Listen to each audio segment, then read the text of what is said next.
Quick anime recap here. This is an anime about a boy without magic powers, reincarnate as a prince with insane magic power, and Rizz up all the girls, and the anime begins with, in a kingdom full of magic and power, a commoner is suffering terribly as people around mock him for his weak magic skills. A prince challenges him to show his power, but he only manages a tiny flame. The prince then uses his strong magic to destroy the common man, who, in his final moments, wishes for another chance to feel such powerful magic. Miraculously, the man wakes up as a baby in a castle, surrounded by maids. Thinking they are enemies, he accidentally releases a powerful fire spell, causing chaos and celebration as it's his birth. The kingdom celebrates the arrival of the seventh prince, Lloyd, with grand announcements and joy. Years later, as maids search for him in the castle, he sneaks out, avoiding them. Lloyd meets two men who recognize his potential and invite him to join them on a hunt, but he declines, preferring to be alone. Despite his royal birth, Lloyd decides not to pursue the path of power and glory, but to explore the vast magical knowledge within the castle's library. In the library, Lloyd is caught by Silfa, his designated sword trainer, who insists he must learn to wield a sword as part of his royal duties. Although he resists, realizing he needs to show skill to avoid further pursuit, he agrees to train. In their sword training session, Lloyd was trying some sneaky tricks. He used magic to follow Silfa's moves, but even with his tricks, Silfa was still winning because she was stronger and taller. Lloyd didn't give up. He used more magic to make his sword longer and make himself levitate, thinking this would help him win. But she quickly figured out what he was doing and blocked his attack. Silfa wasn't fooled by Lloyd's tricks and even knocked his sword away. She was impressed, though, that he could use two spells at once, something even the best magicians struggled with. After the match, Silfa took Lloyd to the maid's bath, but he didn't want to go, hoping to sneak off to the library instead. The maids joked about a library demon called Grimoire that scared naughty kids. This caught Lloyd's attention, even though Silfa thought the story was just an old fairy tale. The maids argued about who would stay with Lloyd tonight, giving him a chance to escape to the underground library. He used a magic spell to hide from the guards and sneaked past them. They believed no one could break the powerful seal on the library, but Lloyd did it easily and went inside. Lloyd was amazed by the underground library. As he settled down with a book, another book started floating and a demon emerged from it. The demon introduced himself as Grimoire, the same one from the maid's stories. Grimoire tried to convince him to set him free. However, Lloyd planned to strengthen the seal to keep Grimoire from causing trouble, but the demon tried to make a deal. Grimoire promised to teach Lloyd powerful ancient magic, which really caught Lloyd's interest. Lloyd thought about how he was once told he'd never be good at magic because he was just a commoner. Now, as a prince, he felt he might really have a chance to learn great magic. Excited, Lloyd released Grimoire from the seal. Right after being freed, Grimoire attacked Lloyd with a strong ancient flame spell, hoping to escape quickly. But Lloyd was ready with a magic barrier that protected him. Impressed by the demon's magic, Lloyd asked Grimoire to show more. Grimoire, frustrated but intrigued by Lloyd's barrier, tried even stronger spells, but none worked against Lloyd. Lloyd was so fascinated by the spells, he even caught some of the magic on his finger to study it. Grimoire, seeing no way to beat Lloyd, tried to flee, but found himself trapped by another of Lloyd's barriers. Lloyd explained he wasn't trying to trap Grimoire, he was trying to protect the library. Annoyed and out of patience, Grimoire attempted one last powerful attack, but Lloyd was ready and countered with a massive fire spell of his own. Grimoire couldn't dodge in time and was hit hard. Surprised by Lloyd's power and how he quickly fixed the library after the battle, Grimoire decided to respect Lloyd and offered to serve him as a familiar. Lloyd accepted, but asked Grimoire to transform into something smaller and less noticeable. Grimoire turned into a small, cute demon, hoping to find a way to betray Lloyd later. However, when Grimoire tried to attach himself to Lloyd to take over, he was shocked by the strength of Lloyd's magical energy. Realizing he couldn't control Lloyd, Grimoire gave up on his plan and decided to obediently follow Lloyd. Lloyd took this chance to explore all the books in the Forbidden Library, learning as much as he could. While enjoying his time in the library, Lloyd gets a surprise visit. Grim quickly went to hide because he doesn't want anyone seeing him. The visitor turns out to be his big brother, Albert, the second prince of the kingdom.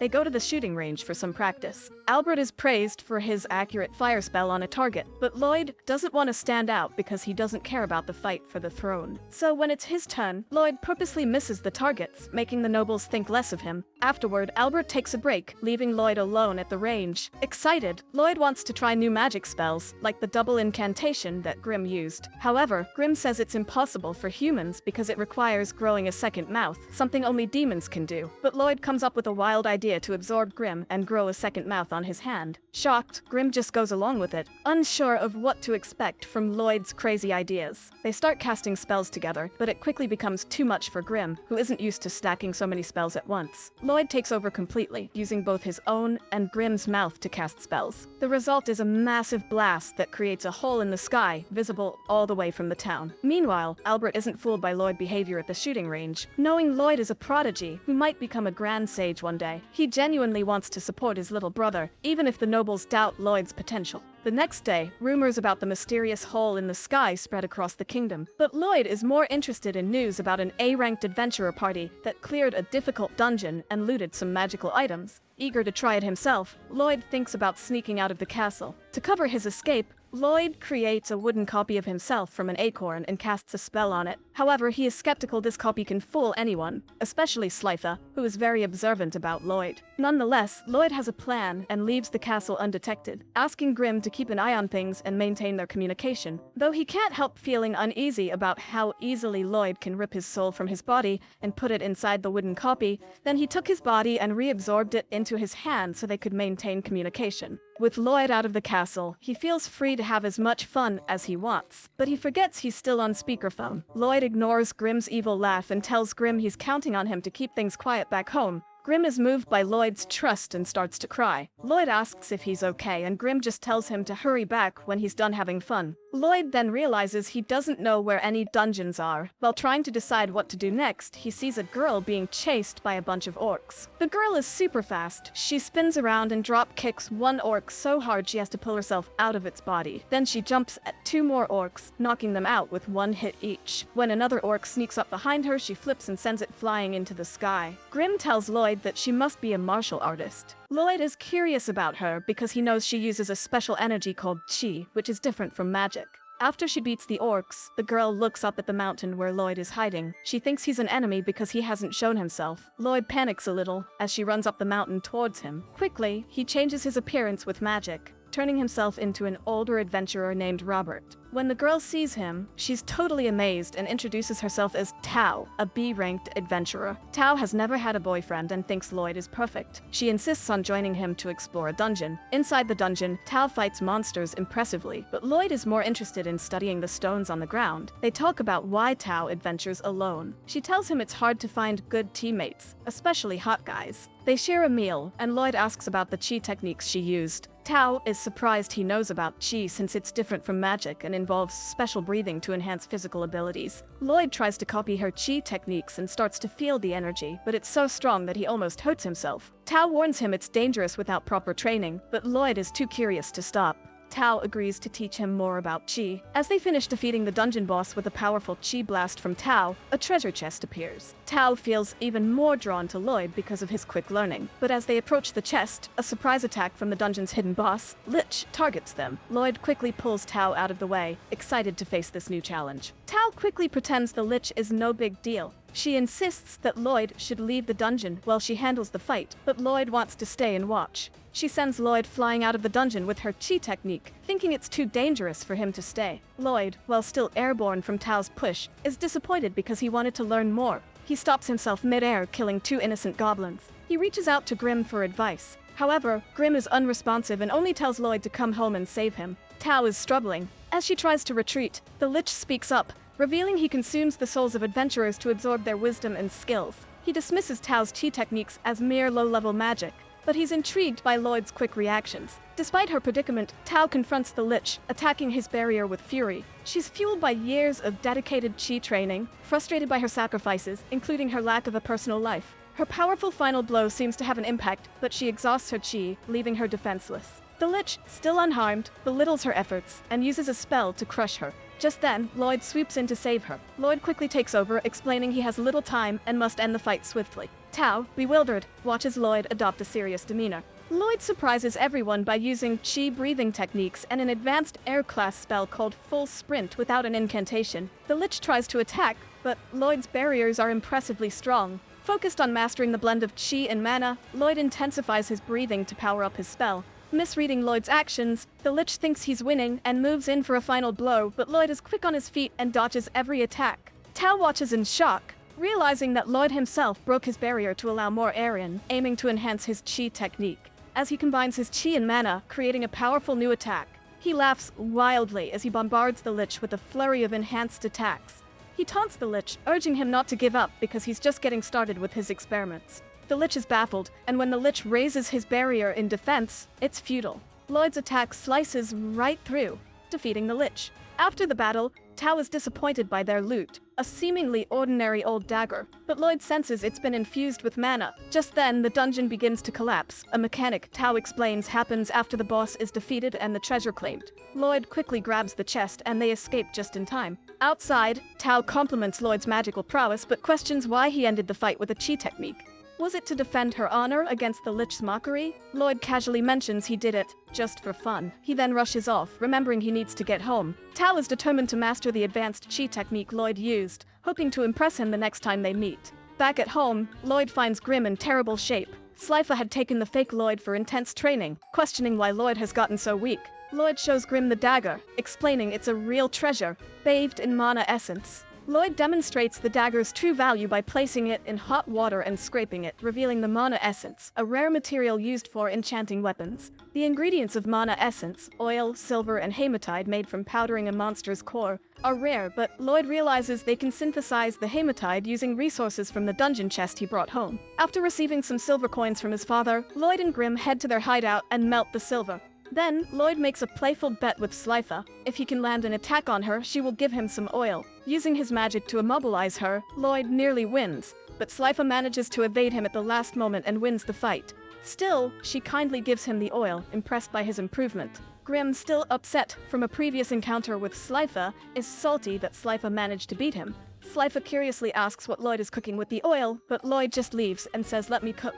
Back at their hideout, Lloyd and Grim add the oil to their concoction and successfully create mana essence. Next, Lloyd asks Albert for some weapons to test his enchantment magic. Albert, finding Lloyd's enthusiasm adorable, asks his troops to volunteer their weapons. The troops are hesitant, knowing enchantment often fails, and they secretly worry Lloyd might ruin their swords. Grim, overhearing their doubts, gets fired up. He and Lloyd dive into the enchantment process with determination. Lloyd, acting like a mad scientist, applies 3 layers of boost power to the swords, packing every inch with spells. Predictably, many swords break due to the intense enchantments. After numerous trials and errors, Lloyd masters the technique. He returns 50 of the 120 swords to Albert, apologizing for breaking 70. The troops are skeptical, assuming Lloyd gave up after the failures and is just lying. Albert, however, is astounded by the success rate, which far exceeds that of a first-rate enchanter. He's amazed by one particularly well-enchanted sword. Lloyd hopes to see the troops use these weapons in battle, and his timing couldn't be better.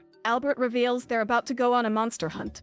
Lloyd is super excited to join Albert on a monster hunt. It's not every day he gets to leave the castle, so this feels like a rare adventure. Albert teases Silfa about her never leaving Lloyd's side, implying that her feelings for Lloyd might be a bit too strong. Silfa silences him with a touch of her sword, but she is just preparing to fight off some kobolds that just appear. While Lloyd pretends to be scared, Grim knows Lloyd sensed the danger long ago. One of the chi techniques Tao taught him, called spectral detection, lets Lloyd sense his surroundings all the time. Grim thinks Lloyd gets scarier every day, thinking he is more of a demon than himself. The fight begins, and everyone is amazed at how sharp their newly enchanted swords are. The soldiers are freaking out like they're holding a bomb. Lloyd is happy his enchantments worked, and Albert proudly announces that his little brother is an enchanting prodigy. Silfa agrees Lloyd is the best, standing over a pile of kobolds, but Lloyd clarifies that he didn't enchant her sword. Just then, a kobold lunges at Lloyd, but Tao appears out of nowhere and takes it down. Lloyd almost calls her name out loud, forgetting he is not Robert, which make Tao suspicious of him, because he looks a lot like Robert. Silfa thanks Tao, but warns her to not get too close to Lloyd. Tensions rise between them, so Albert calms them down and invites Tao to join their group.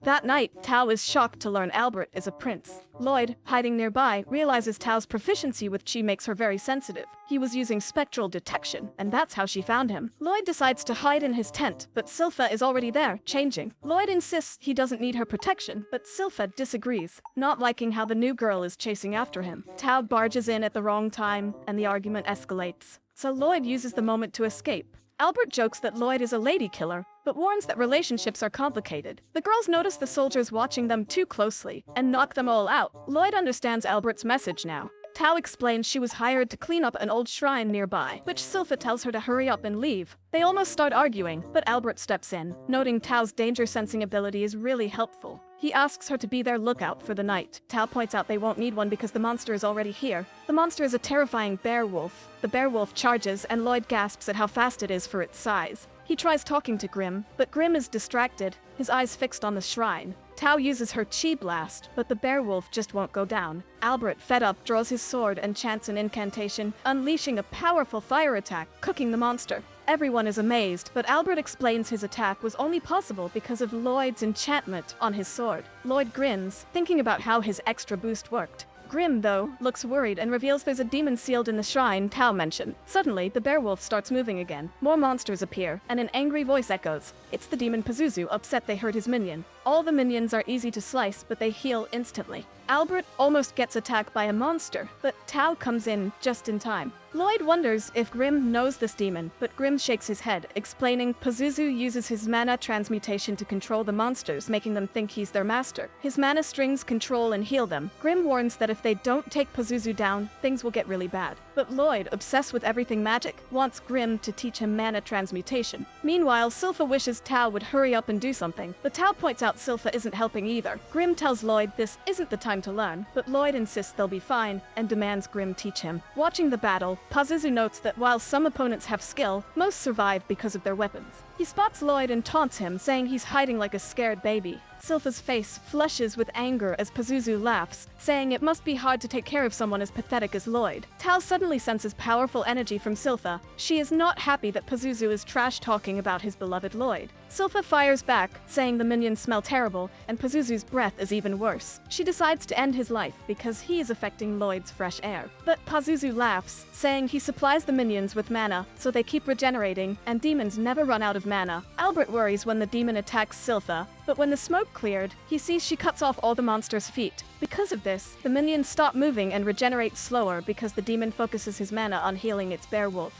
Seeing this, Albert tells Silfa to keep injuring the demon while they deal with the others. Nearby, Grimm finishes his lesson with Lloyd. Grimm demonstrates mana control, starting with adding color, then shaping and adding scents. Grimm struggles with it, but he's shocked when Lloyd already shaped his mana into a scented flower. They enjoy the nice smell for a moment. Meanwhile, Pazuzu is distressed as Silfa is beating him. He can't understand how a maid can be so powerful. Silfa then borrows a soldier's sword, enchanted by Lloyd. She takes a moment to admire Lloyd's enchantment, and she is very proud of him. Her obsession with Lloyd makes Pazuzu interested in him, so he declares he wants to dissect him, making Silfa angrier. The demon eats Silfa and mocks her for falling for his provocation. He's stunned when Silfa slices the bear wolf's body in half. She uses her family's landless dual blade art, Twin Dragons Rising, and follows it with Diving Sparrow, slicing the monster's head off. Pazuzu tries to belittle her as a maid, but Silfa uses another art to destroy the wolf and expose the demon. Everyone is stunned by her power. Lloyd realizes this is Silfa when she's serious and memorizing the moment by shaping his mana into her form.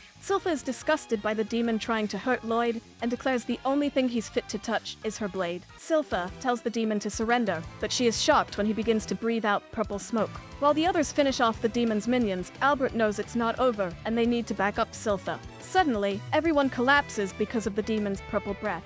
Pazuzu is furious since he has been building up those minions for over a century. He blames Silfa for ruining his plan and attacks, sending her into the river. Pazuzu reveals that his purple breath is his miasma of domination, and all who inhale it fall under his control. Silfa points out that this must be why it smells so bad, making Pazuzu even more upset. His attack meant for Silfa is blocked by Tao. Silfa tries to act tough and tells Tao to run, but she is too injured and collapses. Pazuzu is impressed by Tao since she took more of his miasma than anyone else and still defied him. Tao kicks him back, but he captures her. Pazuzu assumes Tao is using a breeding technique to withstand his miasma, and he is correct. Pazuzu thinks she stayed because she wanted to become his minion. Tao pushes him away again and states that she is waiting for a hottie, then uses her most powerful attack, Thunderquake Pulse. She realizes she got too heated and tries to steady her breathing, but is attacked by regenerated puppets.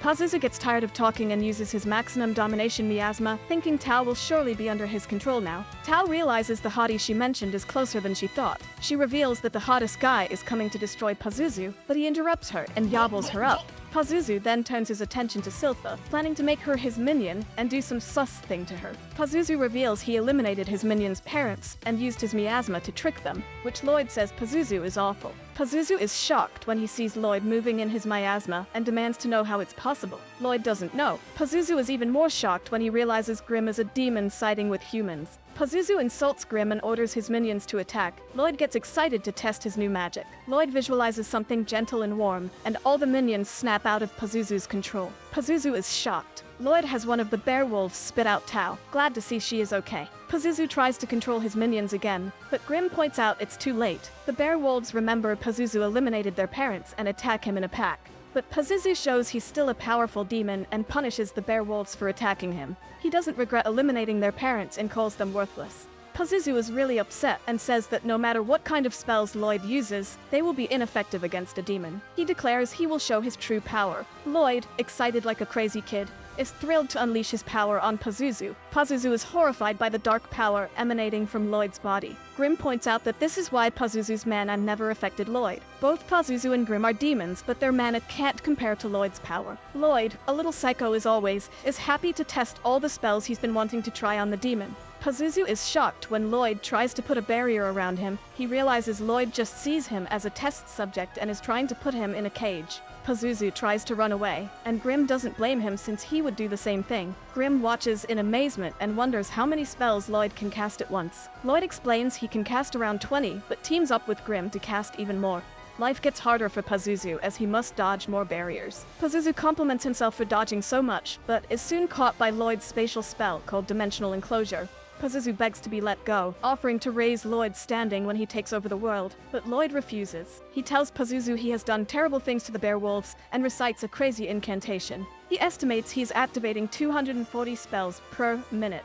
Amazed by how beautiful it looks, he decides to continue for another 30 minutes. However, after just 5 minutes, Lloyd fears the demon might already be dead. The overwhelming amount of magic Lloyd used has done serious damage to Pazuzu. Pazuzu is falling apart and thinks about how he spent a century raising those monsters. He was supposed to rule the world, but it was all ended by a kid doing an experiment on him. Lloyd is shocked to see everyone waking up and doesn't want them to find out about his incredible power, so he runs off to think of an excuse. Grimm tells Pazuzu that people don't want leaders who complain. They prefer someone who enjoys life, like Lloyd, who always does what he likes. That's why people flock to him. Grimm remembers to keep his tough guy act and says he's just gathering strength to get revenge on Lloyd someday. Pazuzu decides to entrust his ambition of world domination to Grimm. Grimm accepts and is glad to see Pazuzu's mana, restoring him a bit. Lloyd comes up with an excuse, telling everyone that a guy named Robert showed up to defeat the demon and save them. Tao hears this and foams at the mouth, wondering where Robert is. The town celebrates the return of Prince Albert.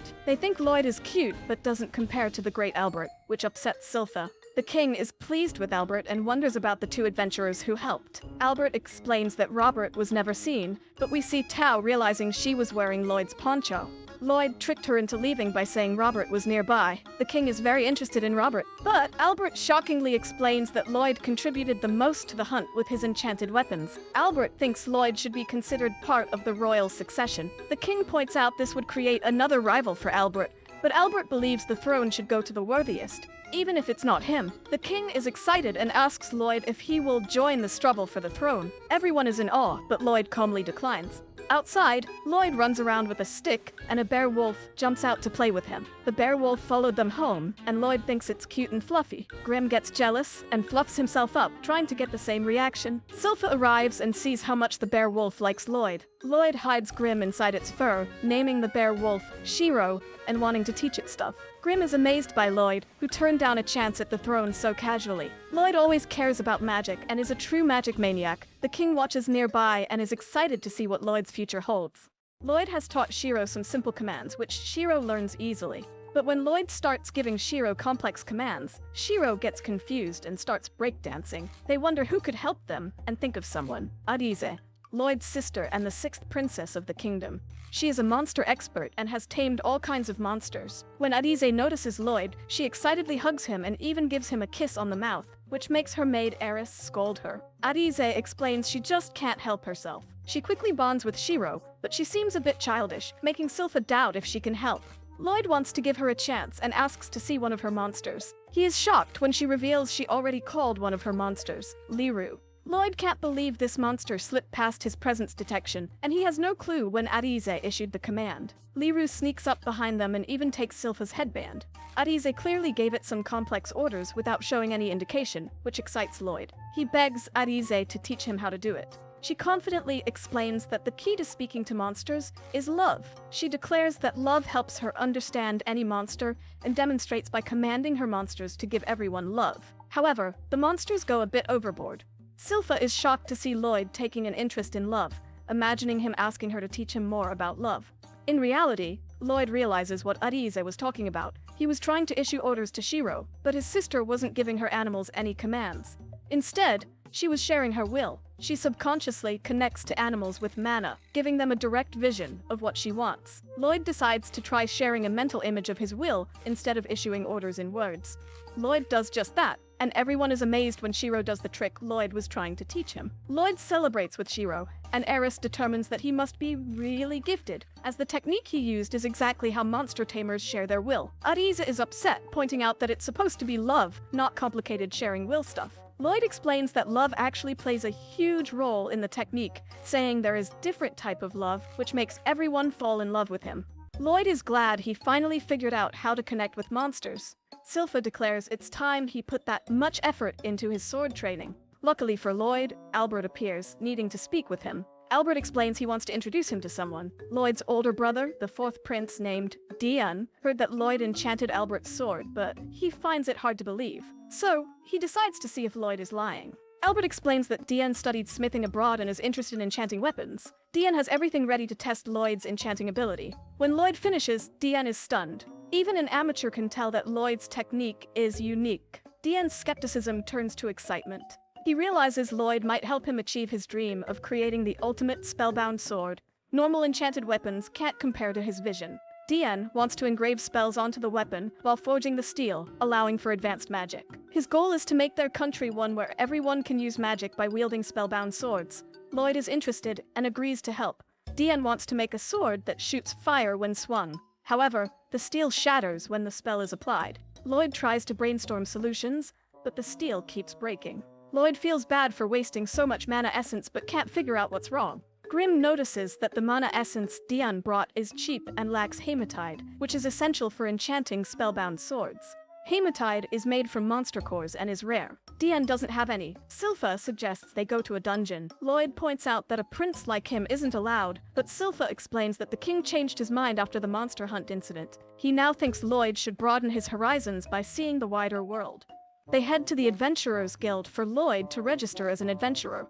The receptionist, Katarina, has Lloyd fill out paperwork and touch a crystal ball to gauge his strength and set his adventure rank. Lloyd is familiar with crystal balls from his past life, but knows the ball will explode if he uses his full power, which would draw too much attention. To avoid this, Lloyd focuses really hard on suppressing his mana even more than usual. When Lloyd touches the crystal ball, everyone laughs because he gets an overall rating of E. But Katarina isn't laughing. She's shocked to see Lloyd's magic rating is an A. Lloyd is disappointed since he thought he compressed his mana down to 1%. Katarina declares Lloyd the most promising new adventurer since the legendary Silver Blade. The other adventurers get mad, thinking a legend shouldn't be compared to an E-rank nobody. Silfa steps in and teaches them a lesson. Katarina reveals Silfa is actually the legendary Silver Blade, shocking everyone. Tao arrives, eager to help, but Silfa pretends not to acknowledge her and says they'll head home. Tao insists, explaining she got strong enough to be A-ranked by searching dungeons for Robert. She offers her help in exchange for a date with Albert. Katarina recommends a dungeon quest, and Silfa takes Lloyd's cloak back from Tao. Lloyd is amazed by Silfa's legendary past. She explains it was when she was young, and she remembers her failed attempt at taking down the Assassin's Guild. They make their way through a dungeon and find a chest. Back at the forge, Dian explains it will take Lloyd a few more days to bring the needed materials. Albert is concerned about the time, hinting that a war is coming. Dian tells him to wait a little longer, as Lloyd will return with the monster core. Albert says they shouldn't worry about fighting since he just wanted them to bond as brothers. Dian realizes Lloyd is an amazing kid when he returns with the core. They make the sword, and Dian tests it out, causing massive destruction. Lloyd realizes he went overboard with the sword and will tone it down next time. The sword produced by the brothers is named Dilord. That night, Lloyd gets some much-needed rest. He senses something strange in the garden, almost like a hole in space, and wonders what it could be. We see a mysterious person outside. The girl outside is stunned when Lloyd pops up out of nowhere to say hi. She tries to run but finds herself trapped by Lloyd's barrier. Lloyd says he just wants to chat, even though she's trespassing. The girl, using some strange power, apologizes, saying she never wanted to use it against a kid. Lloyd realizes it's poison, but is shocked when his purification magic fails. The girl boasts that her poison can't be purified. Lloyd figures she must be using a new kind of poison, changing its nature with mana. She confirms she's Ren, the poison blighted. Lloyd is amazed when Ren breaks his barrier. Ren assures him he'll be okay, just in pain for a few days. As she leaves, Lloyd marvels at how well she hid her presence. Grimm shows up, telling Lloyd this isn't the time to be impressed. Lloyd explains he's fine, using healing breath to fix the damage. Grimm asks why he didn't stop her, and Lloyd says he wants her to lead him to their hideout. Grimm is clueless, so Lloyd shares that Silfa told him about the Assassin's Guild, and he's pretty sure Ren is one of them. They're a group of 6 assassins with bounties on their heads. Lloyd tracks her, and Grimm is amazed he can detect the undetectable girl. Lloyd explains her presence is like a tear in space, easy to follow. Lloyd goes after Ren, and Silfa arrives too late to join him. Meanwhile, Ren gets scolded for not eliminating the intruder, but they're told to stop arguing as they're being watched. Lloyd shows up, shocking Ren since he should be poisoned. The assassins know Lloyd pretends to be unremarkable but is actually super powerful. They decide he can't leave now. Lloyd lowers his barrier, which makes Grimm think he's nuts. Lloyd explains he wants to experience their unique abilities. He uses Trace to mimic Tao's fighting style and challenges the assassins. He fights off the first guy, who can twist his body to fit through tiny spaces, revealing himself as Babylon, the warp blighted. Another guy sneaks up behind Lloyd and says the word sink. Lloyd is stunned when his body suddenly becomes super heavy. The guy, Crow the Dark Raptor, is the cursed blighted. Then a big guy attacks, but Crow is shocked when Lloyd uses brute strength to overcome his curse. Lloyd gets caught in a spider web from the big guy, Galilea the Spider, who is the web blighted. Lloyd breaks free and admires their unique abilities. A girl attacks, but Lloyd dodges easily. Then she stabs herself in the leg, and Lloyd feels the same pain. The girl, Talia the 100 Pains, shares damage with anyone she sees. She's the pain blighted. Everyone is shocked when Lloyd reveals he's not afraid. Even more surprising, he heals his stab wounds instantly. He uses enhancement magic to make blades from torn cloth and mimics Silfa's fighting technique with Trace. The assassins freak out because he looks like a swordswoman who traumatized them before. Lloyd attacks, showing off his skill with both swords and martial arts. They thought he was just a magic prodigy. Lloyd almost slices Babylon in half, but Babylon relaxes his body to disperse the damage. The other assassins team up against Lloyd, but end up hurting each other. Lloyd then unleashes a super fast attack on Crow, preventing Crow from cursing him. Galilea tries to get revenge, but his web sticks to Talia's clothes, tearing them off and putting her in an awkward spot. Lloyd attacks Talia next. She warns that any damage to her will hurt him too, thinking he'll back down. But Lloyd is excited to feel the shared pain. He sends her flying, causing massive damage to both of them. Galilea captures Lloyd in his webs, but Lloyd slips out of his gloves and unleashes a massive thunderbolt punch, sending Galilea flying despite his web defense. Lloyd looks even crazier when he tells Ren to show him her poison again. Galilea stops him, saying she can't control her poison mana well and could hurt everyone. Lloyd realizes none of them can control their powers well. Galilea confirms this, explaining they might not have become outlaws if they could control their powers. In a rage, Galilea attacks Lloyd, but Lloyd easily defeats him. Ren tries to rescue Galilea as he screams in agony, but Galilea reveals he's fine, even better than fine. His mana seems to be under control for some reason. Everyone is totally shook when Lloyd reveals he engraved a spell directly onto Galilea's back, allowing him to control his powers. Lloyd admits he's never done this on a person before, but hey, it worked. Galilea breaks down, relieved his curse is finally over, and Lloyd points out it's even better. Galilea can now control his mana at will. The squad is in awe, so Lloyd tells them it's their turn. He engraves them too, and they're all hyped to finally control their mana. Crow starts crying because he can finally talk normally. Everyone's celebrating, but Ren pretends she doesn't care, saying she's crying for another reason. Still, she can't hide how happy she is about finally being able to wear whatever she wants without her poison ruining her clothes. Lloyd's glad everything is working out, but Ren isn't thrilled about Lloyd being accepted into their crew. The others point out they owe him big time and insist she gets ready for the welcoming party. Lloyd wants to see what they can do with their powers now, but Galilea thinks they owe him their backstory first. Lloyd says it's cool, but they want to share. Galilea starts by talking about their leader, Jade the Shadow Wolf, aka the Phantom Blighted, who can teleport. Flashback time. Jade returns to their hideout after being randomly teleported. He decides they'll become the Assassin's Guild, taking on shady jobs the Adventurers Guild avoids. They'd leave their emblem, a coin, at the scene so people knew their existence was helping maintain world peace. The goal? To stop hiding and live in the light. But then, Jade's teleportation acts up again, sending him away. Galilea explains that just when things were looking up, they heard the Lord of Lordos was prepping for war, and something happened to Jade. Just then, an envelope appears out of nowhere. Later, Silfa barges into the assassin's den looking for Lloyd, but he's gone. She finds a note from Lloyd explaining he went to visit the Lord of Lordos with the Assassin's Guild. Albert freaks out, thinking Lordos and the assassins have teamed up and taken Lloyd hostage. Dion calms him down, and Albert agrees that starting a war with Lordos isn't the move. Then Silfa reveals she found Lloyd's clothes in the den with some sticky substance, which sends Albert into another panic. They both agree that war is the only option. Meanwhile, Lloyd is flying at incredible speed toward Lordos, carrying all the Assassin Guild members.